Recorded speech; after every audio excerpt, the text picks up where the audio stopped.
ఇక్కడ ఏంటి తెలుసా?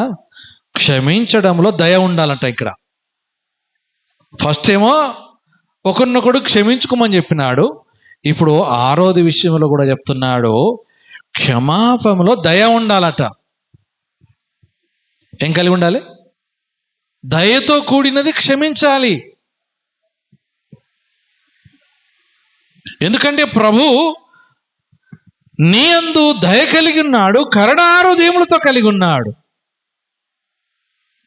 నీవు కూడా ఆ కరుణా హృదయం కలిగి నీవు కూడా క్షమించుమని దేవుడు సెలవిస్తున్నాడు.